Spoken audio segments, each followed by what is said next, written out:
Can't even make a Sonic joke. Not the time. It's not. But it is time for PGA DFS Live before lock here at Awesemo.com. What's up, everybody? Happy Wednesday. As usual, we are ready to break down PGA DFS slate in front of us. It is the Pebble Beach Pro-Am. That's the cards we're dealt. We're going to deal with it. I'm Ben Rasa. I'm joined, as I always am, Eric Lindquist. He joined me yesterday on the Tuesday show. We are back.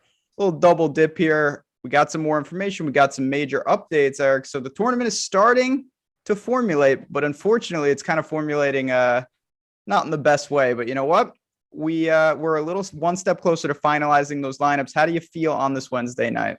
I feel glad that I bet Spieth. I didn't expect that I was going to bet Spieth, but I pulled the trigger on that yesterday, and now that's something I feel really good about. Might dictate what I do with some of my DFS exposure, but obviously we'll get to all of the news. Big piece of news, different looking top of the board, no doubt about it. You found out yesterday that there was no Will Z. We both found out today that there is no Daniel Berger, and that is going to be massive to our lineups. Also, people apparently don't want me to talk about my own golf or my own Pebble Beach stuff. Saw that the other day, so we're going to just get to the analysis, even though... Talk about my experiences. Let's do it. Yeah, I was going to say, what's the lowest round you've ever shot, Ben? Well, I've only played one round of golf, so... That's fantastic. Yeah, there we go. Hit the like button for our captain over there. No, that's not actually true. I used to, when I was a kid, play not a decent amount of golf, but the only redeeming golf quality I have is that I'm ambidextrous, so I could play golf with either hand, no problem. Like Claude Harmon, Butch Harmon's son. Like Claude Harmon. That's didn't know that, but there you go. But listen, it's an interesting tournament. The one thing I do like, and we're going to get into this, is the pricing has become very interesting because Cantlay's on an island. But before we do that, let's just quickly, we talked about this briefly yesterday, so we don't need to spend a ton of time on it.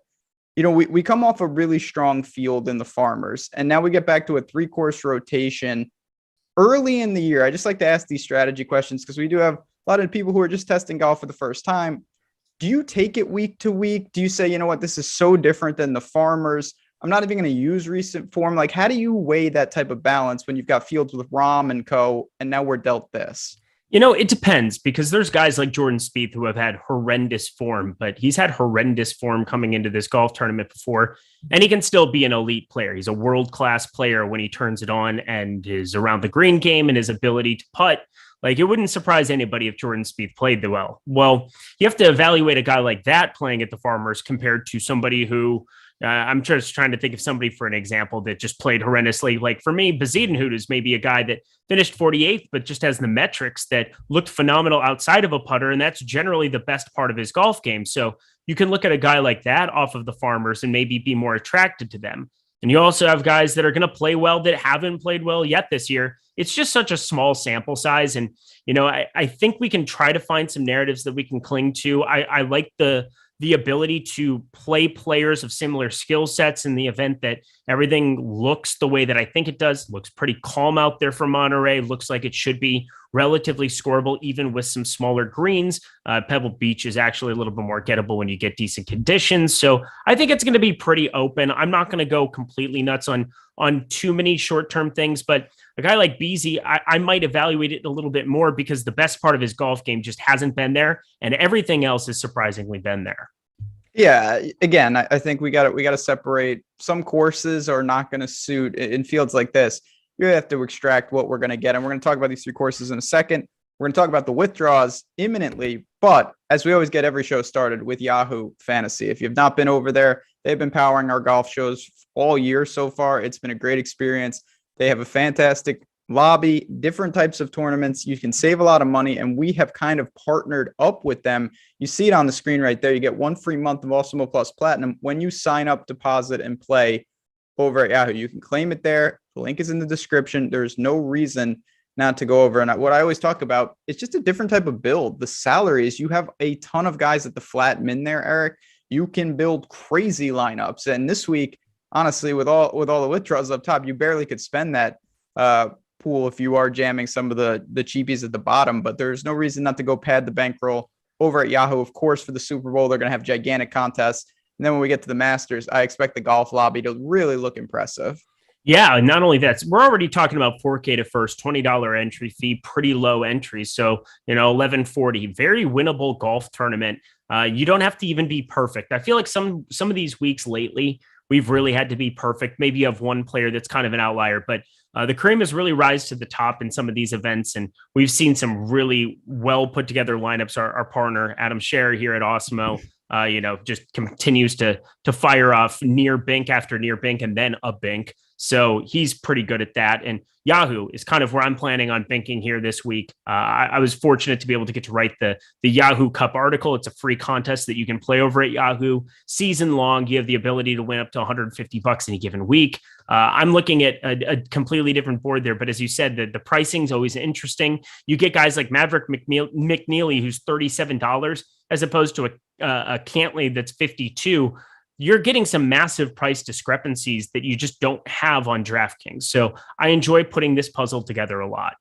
Yeah, like I said, different type of build, really good opportunities over there. You got Maverick, as you say. So let's start to get into it. In chat's already talking about this. Will Z withdrew, and then we alluded to it a little. I didn't make much of it because my philosophy on injuries is if you are in the field, especially if you're a real good player, you're good enough to play. Like Berger doesn't need to be here if he's hurt. He withdrew. So obviously the back is bothering him quite a bit. What does that really leave us though? Because this is an awkward situation now. We have Patrick Cantlay, then we have withdraw. So now there's only two north of 10 and $900 clear of the second player. That's a weird situation. What does it do to your builds? Well, it makes me nervous about this week a little bit from a DFS perspective because Cantlay, I mean, if you fade, you are really inheriting some risk at 11-2, but 11-2 also changes your ability to be able to pluck two or three of the guys because now Cantlay not winning is maybe a little bit more penal than what it was before because of the ownership increase. It's such a wonky spot. I find it intriguing to try to build without him a little bit more in some single entry stuff now, but it is inheriting a ton of risk, I think, and maybe unnecessarily. So if you're playing very small field stuff, I don't see any way that I don't play him. I could see him in like the $200 single entry on DK being 50% plus pretty simply, pretty straightforward and pretty easily because of just the difference that you're going to have. But it's not like his price changed. It's just that now you have 10-3 and down. There's just so many of these guys. So now a third or a fourth by Cantlay and maybe a second and a third by these other guys that you're only able to afford if you fade Cantlay. It's just a little bit more severe. So I think there's some more game theory I'm inheriting as a result of it. I was in love with Cantlay yesterday, and it's not that I think he's worse. Obviously, his win equity goes way up, but I think my decision to probably play as much as I was before is going by the wayside. So what do you think about doing? What are you planning to do with Cantlay specifically on this? So, yeah, I mean, it's one of these situations. You could do basically anything with him. I know that's not great advice. Like I saw Chad, I'm going to lock Cantlay. Well, that seems reasonable. If you want to just say, you know what, I'm not going to try to make thin margins. I'm just going to play the best player. He's clearly the best player and the favorite and figure out the rest. I think that's very, very reasonable. On the other side, there are so many extra lineups now that have Cantlay that it becomes a pretty interesting fade. I'll say this. If I don't play him, and I'm not going to jam him by any stretch, I won't do it. I'm going to try not to do it in smaller fields because I think that the fade equity is much higher. He could get up to like, if you're playing an 11 man, I think he could be like 70% owned and something like that. And I'll take the risk there rather than in like the large field tournaments. He'll be very popular, but nobody gets that popular just because there's so many lineups. So I think if you're going to do it, take the risk the whole way and maybe try to fade him in single entry where people want to play him the most. That's kind of what I'm getting at, is that I think that you're talking about a spot. I'm willing to kind of inherit that risk. I think more so now than what I would have been before. I mean, a 30% or a 25% Cantlay still at that number in some of those smaller field deals made a lot more sense. But a lot of our analysis, I always feel like I skew it towards like the $20. If you're playing the mini max, the 150, if you're making 150 in that, the $3, the 20 max there, I feel like that's mostly what my analysis is geared towards because I play tournaments. I'm somebody who's kind of firing that direction. And I think we really have to have the conversation about how Cantlay is going to affect those kind of builds because, I mean, for me, I know I'm going to be under the field. I'm going to be under the field on 40%. And that's kind of when we talk about ownership on these shows, that's what we're gearing towards. But I know a lot of people are playing the single entry. There's so many phenomenal contests, both on Yahoo, our sponsor, and DraftKings, that you can be playing. And as you said, I just think you get away from Cantley now. And it's so uncomfortable and it's so weird to say, but the absence of those guys just makes him a little bit more popular than what I'm willing to get to. I mean, in a field like in an awkward situation with 3 courses and all that type of stuff, I get it. I'm not going to push back on that.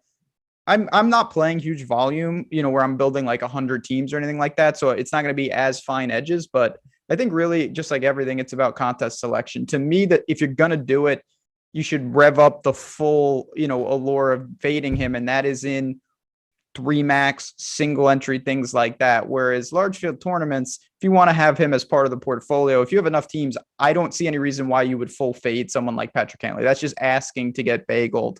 If you want to really rev it up, more power to you. But I don't see that. I don't see the need there. But let's talk about what we're dealing with here. So we've got 3 courses. We've got Pebble Beach. You play that twice. You've got Spyglass. You got Monterey.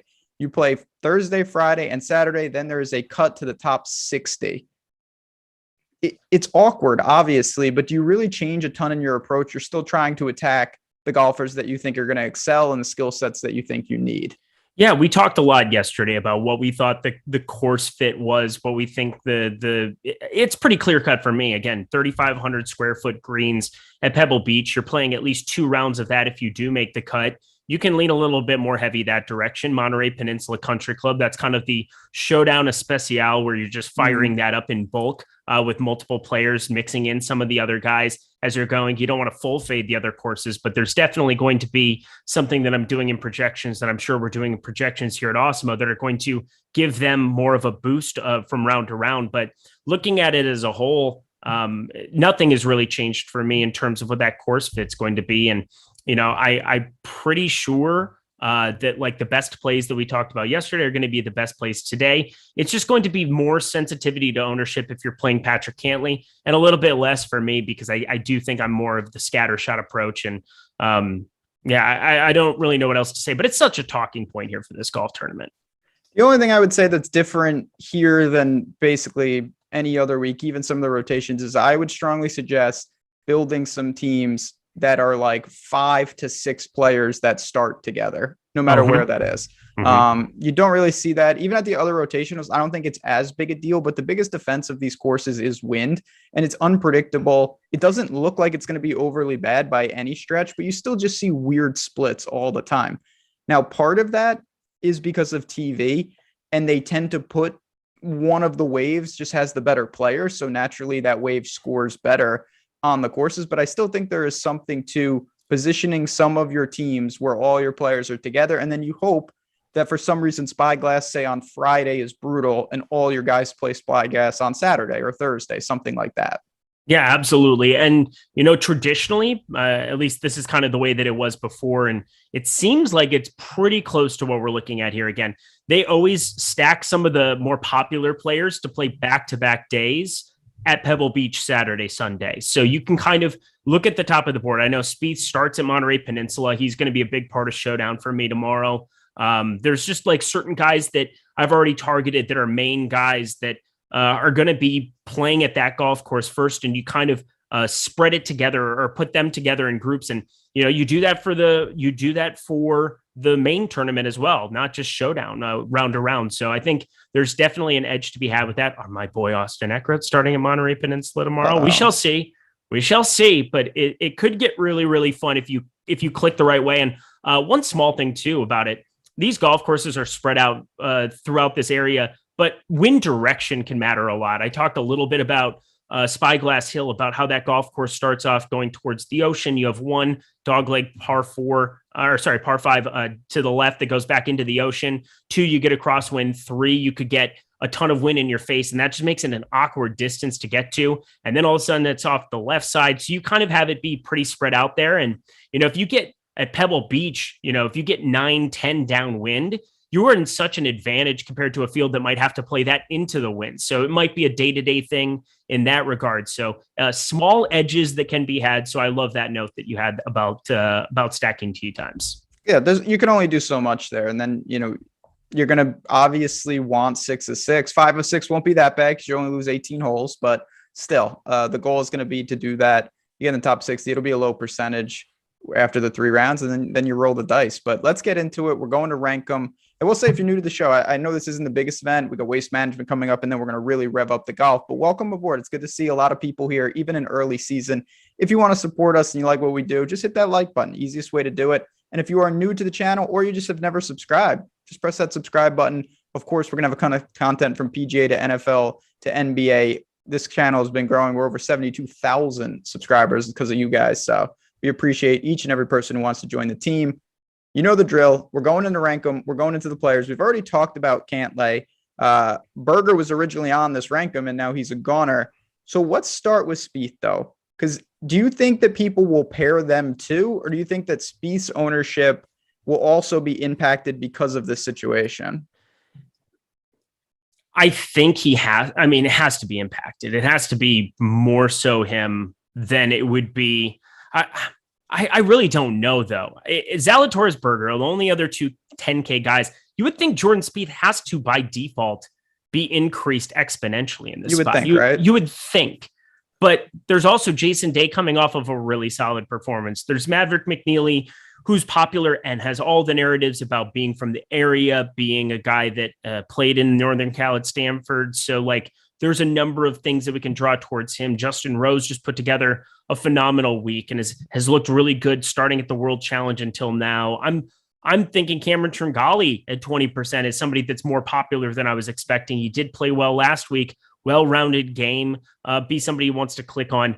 I'm not sure exactly what people are planning to do, but as it stands right now, I think Spieth is the guy that I was already on, which is just so weird that I've been playing him more here. I think everybody who got burned by him at the Farmers, he played horrendous in that second round, 78, might not feel as comfortable clicking on it. But if there was one golf course where I just felt just comfortable firing him up again, if he's going to be truly the lowest owned between 9K and 11.2, I just have to be overweight on Jordan Spieth.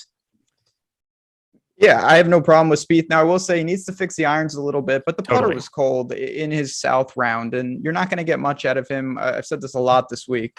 Jordan Spieth doesn't putt. I don't know what people would expect. That's not a recipe for success.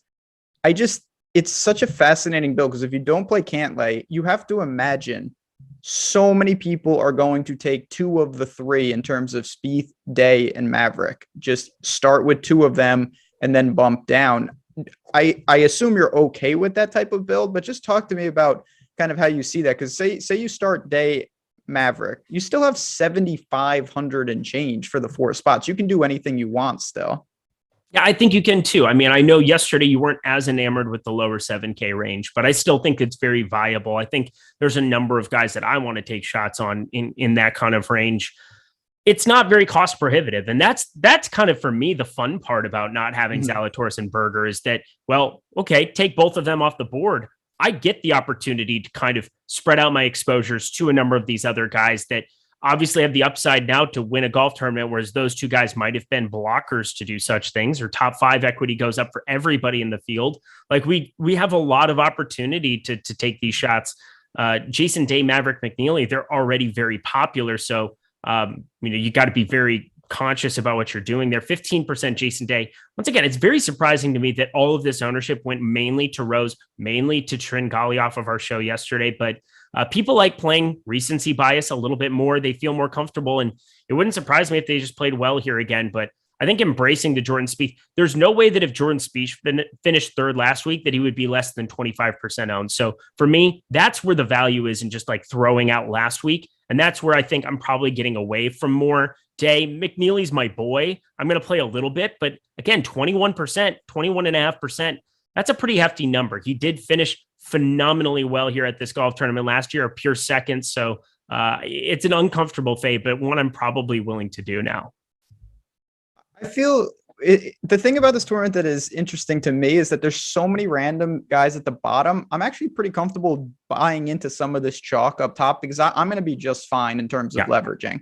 Like, I think that if you don't like these guys, it's easy. You don't play them because they're popular and they're overpriced. It's an easy fade for you. But if you do like them, if you think the day is healthy and you gain 3.9 strokes putting and you want to buy into that, I wouldn't worry about it, to be honest. I think that you can easily still leverage. I'm going to be very comfortable clicking on Maverick, clicking on Day, figuring it out. But I want to ask you about the lower nines before we move down in the rankum here. Fitzy, Streelman, Kisner, Seamus, they're still getting some ownership. But do you find yourself drawn there, or do you say, you know what, give me the 2-3, like two of the three up top, and then I'm going to bump to the high sevens, low eights? I mean, is this the same thing where we're just clicking on Fitzy because it makes sense as a course fit? Like, it does. He just hasn't played at all. He's one of the few guys, he has 0 rounds in 2022.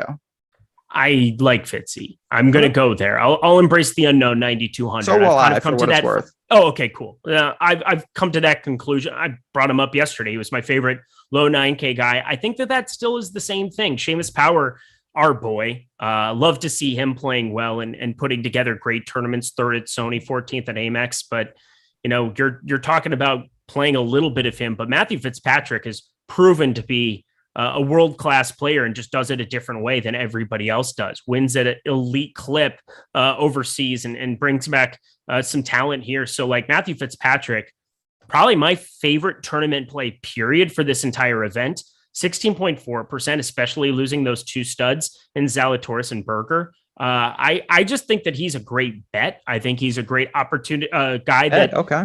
I think he's a bet even, and again, shorter odds than you would have gotten yesterday. And that's where I'm lucky that I bet a guy like Spieth, because, you know, I knew I was going to take a lot of long shots, but Spieth was somebody that I just feel like if he turns it on, it could be just a flat out win, more so than other guys in this range. But Matthew Fitzpatrick, I feel the same way, where he's just a better player than 9,200, and he's better than Power, Tringali, and McNealy still, even as much as I'm like McNealy. Currently, right now, Matt Fitzpatrick has the better resume by a mile. Oh, there's no arguing that. It's more just, where's he at? Like, is he going to take an event like this to get some reps and he's just not informed? That remains to be seen. If he is informed, I think he's a very good buy. I'm willing to take some shots with him. I don't love the ranges I mentioned. I like Day. I'm not going to get to Seamus and Streelman and some of those guys in the middle. Can't play them all. If they beat me, they beat me. I'm just not really drawn to it. The other part of this, and this is kind of what I want to ask you as we work down in the rankum to the next batch, guys like Bezedenhout, Harmon, Lanto, to me, that there is a drop off in these 8s. You're going to get some ownership to a guy like Lanto, who's got the course history, and he looked really good on Saturday. But other than that, I feel like this could be a relatively quiet range, and that might make some appeal to you. Or do you say it's quiet for a reason because you don't like these spots? I hope it's not quiet in terms of performance, because I am way overweight on BZ. BZ is going to be one of my boys at 8,700 this week. Talked about him yesterday, where, you know, I'm giving a little bit more of a boost to what your overall around the green game is going to be. He putted horrendously, and like, it's very rare that you're going to have a golf tournament where BZ goes out and loses 1.8 strokes gained putting. You turn that into 2 or 3. You know, just an average putting week for this guy, who's second in strokes gained putting over the course of his last 50 rounds compared to this field. He just has all the makings of a guy that, if he's actually striking the ball as well as what he has been, and, you know, 31st in strokes gained approach compared to this field as well, just figuring out ways to get it close to the hole, he's going to make putts. There's no way that I don't want to be clicking on his name today. Bez is another guy. I mean, if you just think about Pebble Beach and what you need here, yes, par 5 scoring and all that, but it's very technical. These are not long courses. And, you know, his short game is up there with the best in the world. There's no doubt about it that his weakest club is off the tee. We've seen, I mean, Jordan Spieth is the model for this. Yeah. How many times has he excelled here? Jason Day's another one. These guys love these courses. Bez is more like them than some of these other players. So you see that with him. I have no problem. I'm more saying, like, I don't really like Tom Hoge in there. I think Mito was fine, but I'm not going to get there. I'm going to take some shots with some of these short game wizards. Denny McCarthy is there. Mac Hughes, who doesn't seem to like this course for some reason, but I'm not going to be deterred. Anything else in the low 8s? I mean, the names we got, Like I said, you've got Bez, you've got Harmon, you've got Lanto, you've got Hoagie, McCarthy. It's just a weird range to me. Okay, so you've kind of soured on Mito a little bit. I can't figure this guy out. He's always popular. He's he's the second most popular guy projected in the entire 8K range. We have him around 15% right now. And I look at it, and to me, I would rather roll the dice on the guys directly next. Denny McCarthy is half the ownership. And I don't think there's he's double as likely to beat him, to be honest. So it's not a Mito thing. It's just a opportunity cost for me. Totally. I'm with you. I'm not playing Mito. He's a good player, but he's a good player, but 8,300 and I don't see a discernible difference. Denny McCarthy just fine by me for sure. 6th at the Amex, he just looks like a better play to me. Tom Hoagie, we don't play guys from North Dakota. We just don't do it. So tell him, yeah. I bet against North Dakota in basketball the other day and it did not work. Oh, that's an oopsie. Yeah. And I bet South Dakota State, I should say, who's real good. Jackrabbits, baby. Yeah, they didn't look good. They look like actual jackrabbits running around. They did nothing of value. Very, very bad. But hey, we've had some runs in the NCAA tournament. We say we because it's the only school from South Dakota that everybody comes together and is kind of embraced because they're the only real D1 presence we have. There you go. I want to ask you about Charlie Hoffman. He didn't play last week. He's in the field. We have to assume that the back is good to go. What do you do with a guy like that? He's another one. Really haven't seen him. Do you buy early or do you wait and see? I don't really think I need to take some kind of an aggressive stand. I think you can get to a little bit. I've seen him bet around some places. I think he's projecting out decently well. He's 8,100 if he's healthy. We know the kind of iron play that he can spike from week to week. I mean, that is really the what you're investing in, because if that flips, I mean, you're not swinging 150 miles an hour with an iron. So if you can be hitting it, 7.9 strokes gain approach at the Charles Schwab, 8.2 at the PGA, 6.6 at the Valspar, he goes through these streaks, and then you get the CJ Cup where it's like minus 5.2. Yeah, you get a feast or famine. He could definitely be a feast any given week. I don't know what to say. It's more of a technical layout, and we've played him a lot at courses like the RBC Heritage. He finished 7th at this event last season, so it's obviously a place he's played, had some familiarity with, but I don't want to fall in love with that simply because he gained 4.7 strokes gained with the putter, and I don't know how many times you're just going to see guys spike those kind of weeks back-to-back years when it doesn't seem like he's that good of a putter traditionally. He's a spike week kind of a guy. He's done it in Texas. We roster him a bunch there from time to time as well, but I don't want to go nuts with a guy that is just not one of... He used to be my boy. I don't think he's really my boy here at this point in time. It's again, you have to compare everyone. Would I rather play Charlie Hoffman or Denny McCarthy? For me, it'd be McCarthy. Would I rather play Charlie Hoffman or bump to the high 7s? Aaron Rye is there. Lucas Glover is there. Chris Kirk, Putnam, Kuchar, Knox. I'd probably play all of them over him. So I just don't have any room. But I want to ask you our next batch of rank them, and I'm actually going to have you rank these 3 because this to me is one of the tougher ranges. We've got Matt Kuchar, Aaron Rye, and Lucas Glover. Are you going to be over on all 3? Is there one that really stands out to you for a fade or a buy low? What do you do with 3 guys that I think are very important this week? Aaron Rye is winning the golf tournament, so I probably want to be invested in him. Right? Isn't that how it works when a guy that I've been playing forever, and I do mean forever, in European stuff, and he comes over to the States, and I can't wait to roster him. 80-1. Oh, he's my betting article write-up. Don't you worry. Just like Luke List, 80-1. Look at that. The pieces are coming together. Yeah, I'm just saying, I smashed. That was a fun hit. And I almost cashed 3 top 5 tickets, but we're not going to rehash that conversation. Farmers.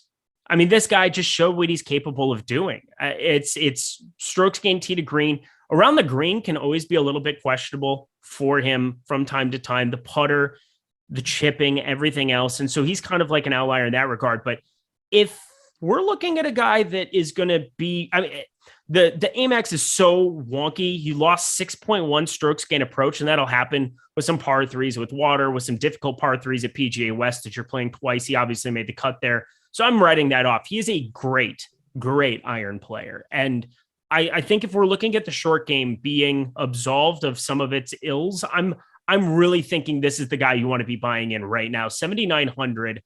I was just ecstatic to be seeing him sub 10%.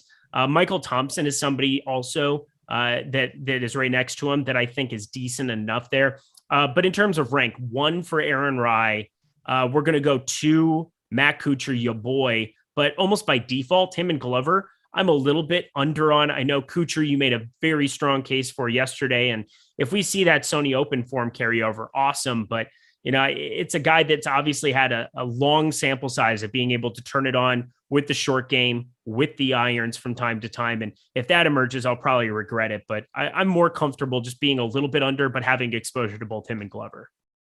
Fair enough. Again, I could make a case for all 3 of these guys. I would rank them Kuchar 1, Glover 2, Rai 3, but I don't mind any of them. I bet Kuchar. I bet him at 65-1. I think that there's an opportunity here. This should be a fine course. He's played it a bunch of times. The form really does look to be back. He had a good swing season, then he follows it up with 7th at Sony, gained in all 4 categories. It does remind me of Rai a little bit in the sense that he's coming off a 6th place finish at Farmers where he gained in all 4 categories. And then you've got Lucas Glover, who I just think is, just his irons are better than most in this range. The guy is automatic off the tee. He's automatic tee to green. He can't putt. It is what it is, but we see these guys spike all the time. Any interest, because this range is very crowded, in Russell Knox or Min Woo Lee, who we truly don't know much about in terms of playing in the States? Yeah, Min Woo Lee's all right. I'd be okay. If you want to embrace some volatility, maybe 7,700 isn't the best place to do it as opposed to the 6s, which I think you can spread out a lot of dudes. Maybe that was understated yesterday. It will not be understated this time around. I think you're probably pretty comfortable if you're talking about starting off with some 9,800 builds there. I think you've got to feel pretty comfortable dipping down into the 6s and scattering the board, mainly because, there's going to be a few of them who pop. And if they give you access to 2 or 3 9K guys, having the ability to kind of build in that direction really makes sense. So maybe 7,700 isn't the best place to inherit it. He's at 9.4%, but I don't get that. Yeah, that's probably I'm maybe talking myself through it where it's like, yeah, maybe I don't want to do it. But if you were just like, I think he's going to be elite coming over here, sure, have that, enjoy. We've seen him at Pebble last year, did not go well, confirmed bad situations. So Min Woo Lee, whatever. Yeah, not even close for me. There you go. Not going to play. If he was 1% owned, sure. Knox and Chris Kirk are projected at slightly lower ownership. And even if they're even in the same ballpark, these are proven PGA Tour players. The only case that you can make for this guy is the one you just made. If you, and this is not me, if you know Min Woo Lee and you think that he's a superstar, you're never going to get him at this price again, or he will be in these fields in the future, 9,500. I don't think that's the case. And if it is, then I will miss out on the opportunity. No chance. I look to that, but this is where you mentioned that I sour on the lower 7s. It starts right here after the guys we just talked about, kind of that Kuchar range, because the next range to me is filled with just unknowns. Matthew Neesmith is down there. Then we get guys like Troy Merritt, Matthias Schwab.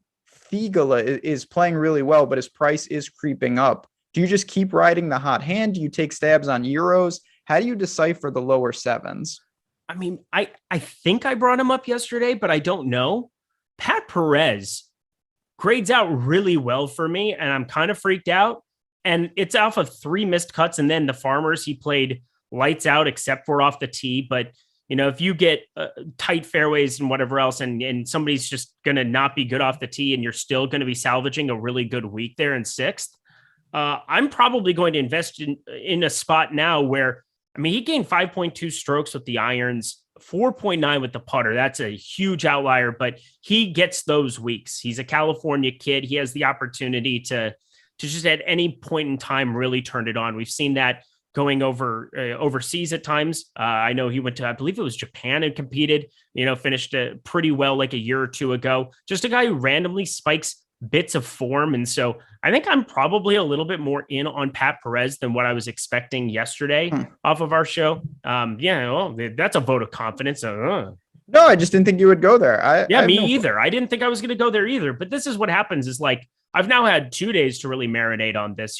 For me, I usually look at the board on Mondays. Tuesdays, I'm usually just wrapped up in NBA the entire day. And today I had more time to devote to golf than normal. And I feel like having the ability to really look at some blind spots in guys that I've never really rostered Pat Perez. I don't think I've ever brought his name up one time on a show. I've played him good amount. And has it gone well usually? Not really, but he's the type of guy, though. He's going to give you a lot of missed cuts, but when you get him right, he can compete. There's no doubt about it. It's just a weird range. Again, there was a couple guys I'm not going to dive into it too much, but Hadwin and Putnam, I'm fine with them. I think they're very interesting tournament plays. They're a little more in the Kuchar price range, and that's the range I like. I don't really like this. I think if I had to rank these three, it would be Theegala 1, Merritt 2, Schwab 3. I'm not going to buy on Schwab just because I'm a fan of his in life. I just don't really see it here. And I'm going to ride the hot hand with Theegala. You were on him early. Mm-hmm. I took a more nuanced approach. I've been waiting, but there's no doubt he's a very good putter. The off the tee is weak, but that shouldn't really hurt him here. And he's finding a way to make the weekend. He scores. I think of the three, he's the preferred target. I have been singing his praises since forever. I don't know what I should even add to it. I think I said his name before. It was cool to say his name, but also this is where it's a bias thing. And yeah, I'm going to talk about myself. I got the chance to play with him, and you watch somebody who plays golf and in a world that you're not familiar with, and you feel like you're a decent enough player. It's not like I'm anything special. I play Southern California events, and, I've played in a couple USGA events, gotten to compete against some really cool dudes, but like, this is flat out top 2 or 3 players I've ever played with in my life.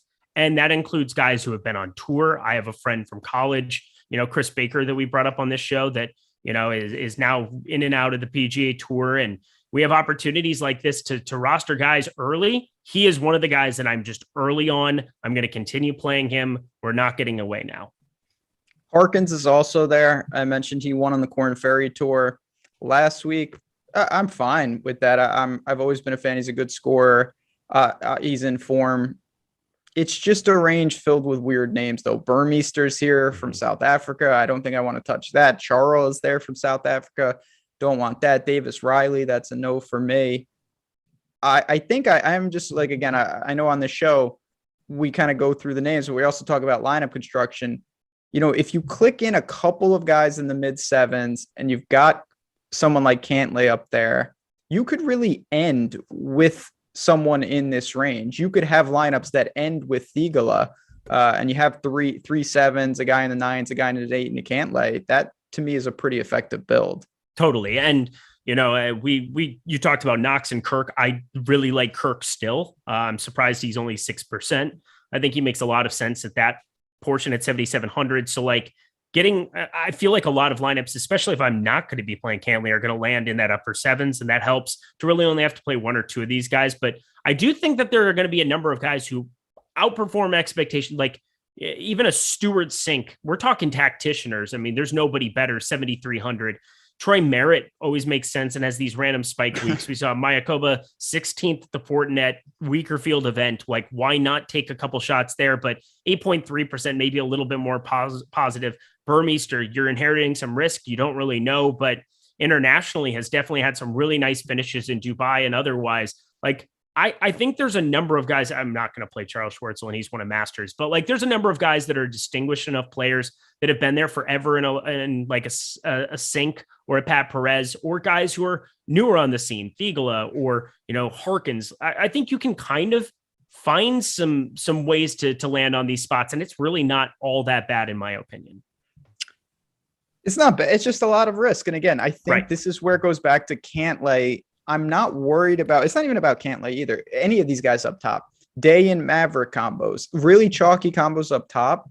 All it takes is a Stewart, not that I'm playing Stewart Sink, I want to be clear, but someone like that, you're going to be leveraging at the bottom of these lineups because there's so many names from 75 to flat 7. There's about 25 guys, and not one of them to me is going to be massive chalk. You might get Theegala hovering around 10%. You're going to have a lot of guys 3, 5, 6%. You get a couple of them in your lineup, you're going to be unique.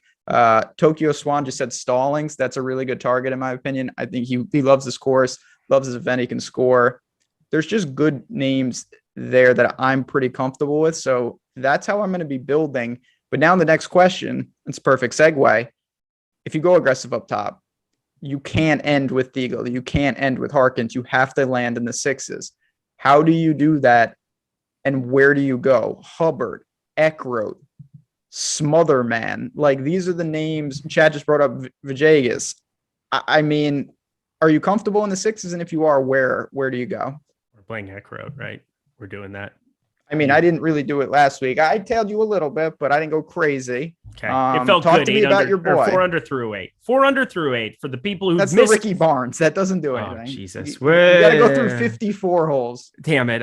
Shit. Well, you have to go through 36. Yeah. You got to go through 54 here. So that's a problem because now he's got to play well 3 times. So that's fun. Austin Eckroat out of Oklahoma State. There's guys that I talk to that are pretty knowledgeable about young players at the amateur level. And Austin Eckroat's been somebody that a lot of people have circled for me from a long time ago. Oklahoma State obviously gets a lot more attention on the Golf Channel for some of these collegiate events than your average college golf team at things like the East Cup in Atlanta, things that the NCAAs, which they've obviously done a better job of covering here in years past. And this is just a guy that continually shows some consistency and coming off of the Korn Ferry Tour playoffs and everything else, everything just seems to line up really well for him. Young player, does a little bit of everything well. And I've just continually heard that he's going to be a really strong player at this level. And I just kind of believe that to be true. He's a phenomenal iron player. That's constantly the thing that I hear. And I'm a big believer that getting the ball on the planet on certain golf courses on tour, I think Pebble Beach is among them, is really useful if you're a phenomenal iron player. You can get hot with the irons. You can avoid a lot of problems that, other people might have if they short side themselves in certain places. These are small greens. And I think that it really amplifies, the ability to get hot with the irons, as opposed to, everybody might have a mistake here or there. And he's not abysmal around the green, but he's not good at the PGA Tour level compared to at an amateur level. So that's the thing that I am making sure translates here in the next couple weeks and months as we are tracking him. But I just refuse to at 6,800 still not be buying into him, considering I do believe that if he spikes one of these weeks, there's just no way you're going to get him at a discount again. Yeah, again, we've talked about this concept a lot. I term it macro buy. You've identified him, and it seems like, I don't want to put words in your mouth, that you're willing to play him for kind of a extended period of time, regardless of the short-term results, because you believe that he's just a better player than the price. I've done that with guys. I'm not doing it with Eckroat because I haven't identified that, but I certainly have done that with some guys. So if you have that target there, that's going to be one of the reliefs. Is there anyone else? You've got Kadaira, who was really interesting to me when I dug into the stats. He gained 4.7 strokes at Sony on the approach. Seems like it's a decent course for him. He's an elite scorer, high volatility, serious volatility. But isn't that what we want in this range anyway at the sixes? Yeah, and that's exactly it. Do you guys watch enough to be able to make these takes without data? I'm literally doing it with data. Strokes gain approach in his PGA Tour tenure, 1.2 strokes gain approach at the Farmers, missing a cut and not really playing all that well. 71-72. Not like he put up some ridiculous scores. 4 under through 8 on the North. The South, it was just kind of in touch with it, but wasn't going to be making the cut there, playing in a bubble. 5 strokes gained at the Wyndham was August. 5.2 strokes gained at the 3M, finished 16th there. We're looking at Valero Texas Open, 0.8 strokes gained. Travelers, 0.4.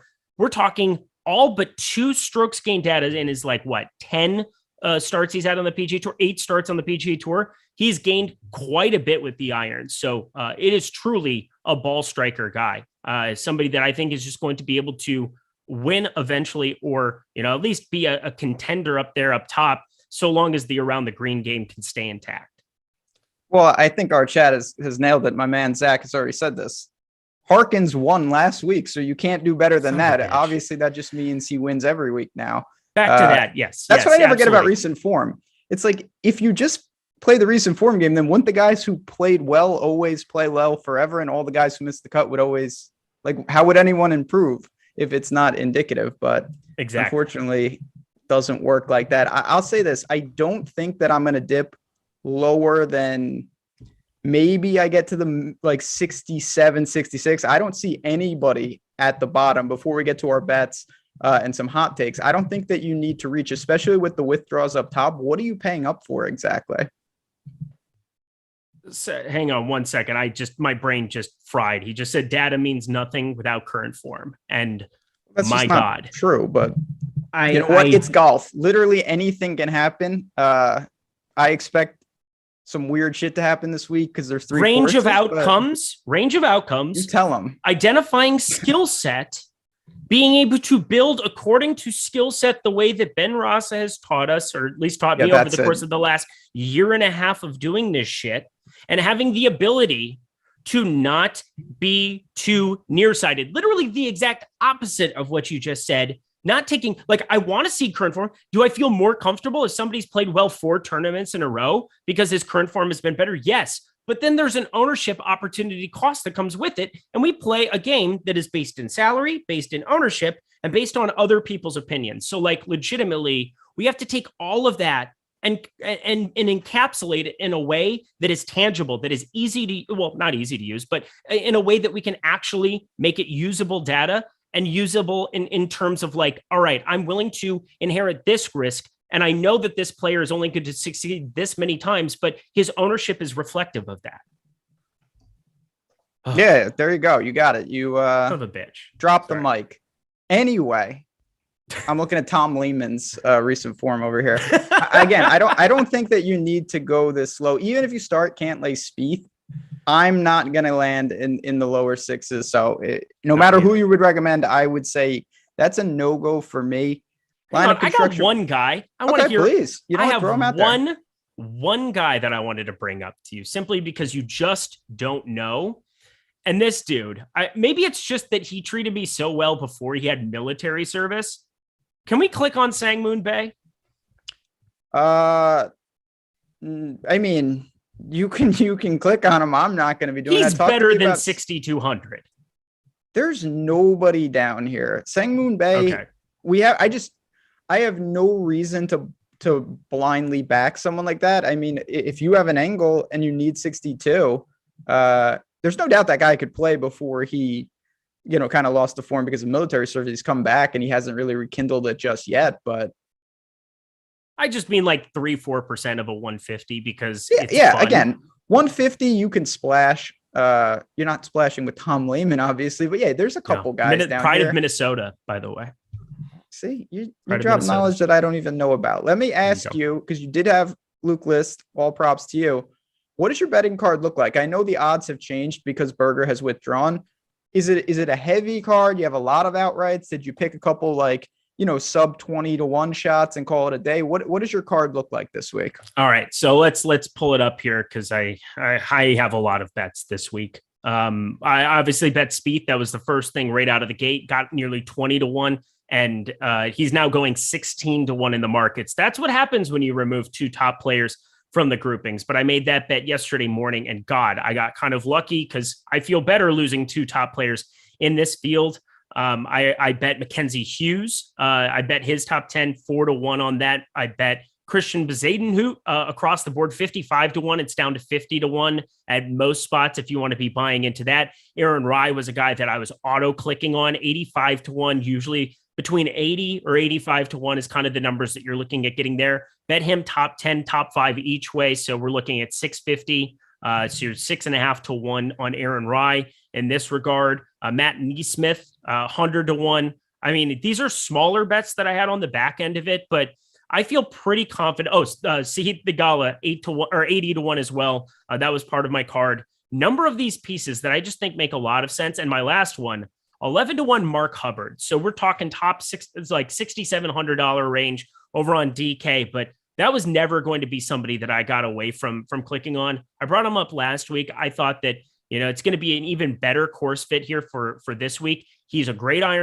decent iron player and really good around the greens. That's exactly what I'm looking to roster here in a majority of my lineup. So he fits those builds with those types of players. Going to have a lot of him in DFS compared to what the field is, and definitely going to be investing in the markets on him. Not bad. Again, I think it's wide open to an extent. It's not, and of course I'm playing somewhat Monday morning quarterback. It's not Hudson Swafford big in the outright market, but I wouldn't be stunned to see, a middling player win something like this. That wouldn't cause me any shock. I didn't get crazy on my betting card. Like I said, I got Kuchar. I didn't really go for the top of the board. I'll throw a couple names out for my top 20 card. I think that Grayson Sig, who was brought up a little bit, he's at like 4.5 to 1. He's just playing good golf, good iron player. I didn't want to go for like an outright with a guy like that, but a top 20 at those type of odds, I was willing to do. He's in pretty good form. And then Peter Malnati is a name that, again, I didn't want to go crazy with, but you're getting him 8 to 1 for a top 20 elite putter. This is a good course for him. He's, not the greatest player in the world, but just as a top 20 card, if you're looking for some of those long shots where you get paid a nice clip, you're not getting 80 to 1, but those are still nice payouts. You don't have to hit them that often. Both Malnati and Grayson Sig are on my top 20 betting card. I love all of that. I'm going to have to replay that and find a couple that I really want to get into on it. I was going through some other things. I think this is a great betting week, especially if you can just talk yourself into avoiding Cantlay in any capacity. I'm not going to bet him. If you survive that, you'll be, what is his make miscut? He's literally he's minus 1,000 to make the cut. That's just stupid. Cut. To mix, he's not even. Oh my God, he's 6 to 1 to miss the cut. Yeah, well, look at that. Just shows you that's an odd shopper topic on how they rake you over the coals with that. The old minus 1,000 and then plus 600. Not great, Bob. When the true odds is like 8 to 1, but that's neither here nor there. Let's go to lineup builds. We'll go to hot takes. You want to build one? You want to see where we go? I love it. Let's party. Okay, here we go. Chat. And you know what I decided this week? I'm going to be entering this in some single entry contest so we can keep an accountability log of this. I'm going to enter it. I'm not going to say which contest I'm going to enter it in, but at least then we can go back to it and kind of refer to it the next week if we want to. Yeah, I mean I think that's a great idea. Let's do it. Sounds like fun. Well, and then if we bank it, we'll just we'll put ourselves in the Hall of Fame. Putting into the $33 for anybody keeping. We had a question from chat about Brian Gay. He's made 8 straight cuts here. Very true. He's gained strokes putting in all 8. He's a great putter. This is a good course for him. I just don't know exactly in terms of the ceiling. Now he's 64. So if you're down there and you need a quote unquote cut maker, I get it. I just don't think it's going to do much for you, to be honest. So I get why I identified him. Makes total sense. I'm just kind of indifferent to the play, but he's better than most down there. I think that's a very fair point. Jokic just got ruled out. So bet Utah. I can't get to the window fast enough because I'm talking on this golf show, but that's good for my Jazz. All right. You're up first. What do you want to do here? All right. Let's just start where I kind of want to start a lot. I won't do this. I'll decide whether or not you want to make this a Spieth build. I'm just going to click Aaron Rye 7,900. We know that that's going to be in this build no matter what. Sure. All right. So we got Rye. I'm going to go to Jason Day. Okay. So we got Rye and we've got Day. Still plenty of options in terms of the build. Well, I'm curious because I know that you had talked a little bit earlier how you feel about Maverick Mcnealy. Again, he's my boy. There's nobody that I could love more. It's just simply that I expect his ownership to just climb in the absence of Berger and Zalatoris. I think it could be close to 30% in spots. We might regret it later in a single entry, but I'm going to click on McNealy. Okay. So again, this is the build going back to the top of the show that I talked about, where I think a lot of people are going to take 2 of 3 of Day, McNealy, and Spieth. And we've done it here. We've got 3 names. We've still got 75. But I do think so far we haven't really done anything to leverage. And that's fine. I think there's going to be plenty of opportunities to do that. But I'm going to look for someone who maybe is a little different. I'm going to put in Andrew Putnam. He's 7,600. I don't mind Kuchar. Again, he's one of my favorite plays. I just don't think he's the best for this lineup right now. Put in Andrew Putnam. We have $7,400 for the remaining 2 spots. All right. So for me, it's tough because there's 2 guys that I'm really keying in on. Pat Perez talked about a little bit earlier. Leverage it. That'll leverage it quite a bit. So we're going his direction, or the other guy would be your guy, Scott Stallings, who also would cut quite a bit of ownership off the top of this. Thiegel is there too, but he's the most popular of the range. Let's go Pat Perez and get a little bit different. And if you want to leave 300, 400 on the table, I'll leave both of those guys. down there in the bottom sevens for you if you want it. Yeah. So this is, again, I think where tournament lineups, I'm very comfortable with this. We've got some leverage there with Putnam and Perez. I feel fine putting in Thigala then. I think he's the most obvious target. We're definitely going to be unique in the sense that we're leaving 300 on the table. He's only $7,200. That's a good little spot there. If you wanted to pay up a little more, you've got Chez, you've got Dahmen. You would have to rework to get Kuchar, but it would be an easy rework. You would just go Stallings over Perez, and then you could get Kuchar in that spot. So there's just a million permutations. And this is the build. You go double 9K, 4 in the sevens. That to me is one of the ways that you can really approach this week. You survive Cantlay and Spieth, you cancel out the 8s, and then you don't have to go to the 6s. I'm pretty comfortable with that. All righty. It's a beautiful lineup. I feel pretty good about that, this but one. It's a lineup that exists in the world. That better? Hot take Putnam, no good. 3 out of 6, that would be still be live on Sunday though, because our top 3 are going to be real good in that lineup. The 1, 2, 3. All right, my friends, we're winding down here. I'm going to go watch some college basketball. I will say one last, you are hopping in, and we got a lot of people at the end of the show here. It is hot take time. You guys know the drill. First off, I asked for likes. You guys have been fantastic all year, and it's really appreciated. The numbers have been great, and we're so excited to keep improving these shows. Hit that like button and subscribe. But hot take time. What do you got for the people? There you go. No, neither Justin Rose or Cameron Tringali will finish in the top 40 of this golf tournament. What? Yep. What's going to happen? Some type of... I don't know. Justin Rose and Cameron Tringali. It is such a recency bias for me to be looking at them. Cameron Tringali can turn it on from time to time. We saw it in the fall where the Zozo and the Houston Open, he fired it off, but he spreads these just awful results in the middle of it. 56 at the Shriners, missed the cut at the Mayakoba, 99th there. We're looking at Justin Rose, where he has been riding a pretty good string of golf here, but CJ Cup Mayakoba, it just seems like, and he's a tactician too. Normally I would like him in this kind of a setup. Just feels a little too popular for me at 20%. And in the markets, there's really no value to bet him. So they're both kind of dead pieces on my card, dead pieces in DFS for me. So maybe it's a wishful thinking, but neither Justin Rose nor Cameron Tringali finish in the top 40. That would be not honestly not great for me, but maybe I can find a way to short them a little bit. Okay, I really didn't have anything crazy. I'm going to take a shot with my man, Denny McCarthy here. I've talked about him a good amount this week. It's not a guy, I'll be honest, that I normally play, but the more I've looked, the more I'm interested in him. And I don't know if it's just because of the putting stats. We know how elite he is. He's gained 4 strokes putting in 3 or 4 tournaments. I'm not really there with a lot of that range. I'm going to call for a Denny McCarthy top 5. I'm not going to go outright because that's too crazy. But you really want to shop this number. It's been bouncing all around. Some books still have it like 13, 14 to 1. That's a pretty good number for me. This is a guy that can get in contention. We just saw him come in 6th at the Amex. He's never really made a ton of noise, but he still has a handful of top 10s and some top 5s on the PGA Tour. He can do this. I think it's a good course for him. If he rolls the rock like he's been doing, don't be shocked to see Denny McCarthy hang around and possibly make a move on Sunday. I love that call by you. Denny McCarthy, fire it up. Mike Campbell, hell freezing over now. Ross using strokes gained putting. It is a new day, friends. It is a new day. I have learned the hard way that for some of these guys, you got to just embrace it. Like I have faded Denny McCarthy in spots time and time again, and it's great. He hits it to 23 feet, and I'm like, oh, beautiful. He's not going to streak. And then he does because he just makes those putts, and you got to be careful with it.